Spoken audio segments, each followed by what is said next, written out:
you know, always try and hype it up. But I've worked with some incredible fighters over the years, and I think this guy is the best I've ever worked with. I think he has everything you could look for in a fighter. Some fighters are defensive geniuses. Some fighters have tremendous footwork. Some fighters can punch. Some fighters are aggressive. Some fighters have great volume.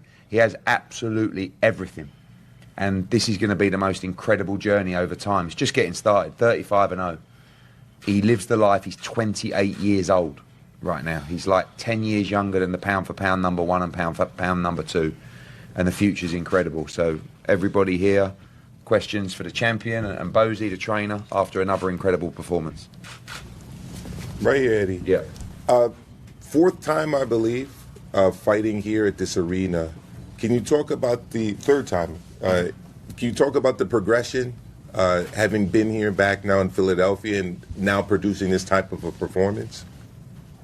Me? Yeah. Oh, me? Yeah, look, I mean, yeah, I think that Boots, sometimes it's easier for a fighter to fight away from their hometown, to be honest with you. And you know, we did that in Atlantic City. That was nice. He loves fighting in Philadelphia as well. They've been incredible to him here. You know, it's another great crowd tonight.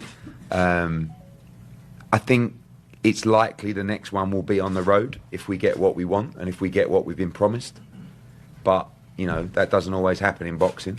But we know we've got here, you know, and you won't see another fight like Lima, in my opinion now, because we don't want those kind of fights. That was a fight that we all sat down as a team with Everett and Boots and Ivan and everybody and said, we just need this one fight at 154, right? Just to test the body, give me a good top 10 guy, give me a tough opponent, and there's not one fight that he would turn down now. And now it's time. And if we can do it here, fantastic. But I think it's likely you'll see him on the road next. So the fight that you were talking about and a lot of people are talking about is, of course, the Vergil Ortiz fight. Would that be a fight you target for the United States? Absolutely. You know, I mean, look, we've had some incredible offers from Saudi Arabia, and that's definitely something we'll look at in the future. But I know Boots wants to bring big fights to America as well, and that's really important to him. Look, I've said it 10 times, 100 times. We sat in a room with Oscar De La Hoya and Eric Gomez, DAZN, the top executives, and we negotiated a deal to fight Vergil Ortiz. We all agreed, let's do it. We said they're both going to fight. Then January, February, March, wherever it's going to be. We even said, they said, let's do it in Dallas. I said, let's do it in Philly. And we all agreed, let's do it in Las Vegas. We went away on those terms that we agreed. We presented them to Jaron Boots Ennis. He signed the contract. We've never heard back from them. This week, Eric Gomez called me and he said, look, let's get Lubin out of the way and then we will do our bit to try and make the fight. So we give them the benefit of the doubt. I know Oscar wants to make great fights, but we are desperate for that fight because we're desperate to give American boxing super fights of 2 pound-for-pound guys in their prime.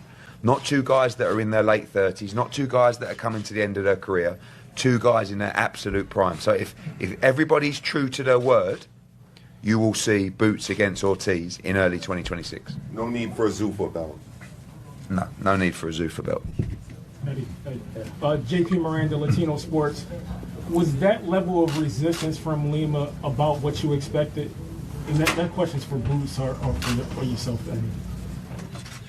What? You said what? Was that level of resistance from Lima about what you expected?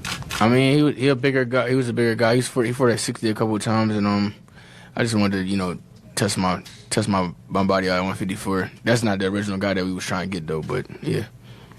Okay, secondary question. I mean, from my sources within Golden Boy, they tell me that Boots is not necessarily their top target. Not surprised. So if Boots is not on the plans for Vergil in his next upcoming fight, if he beats Lubin, who would you then pinpoint in terms of, because you need a marquee opponent for his next fight?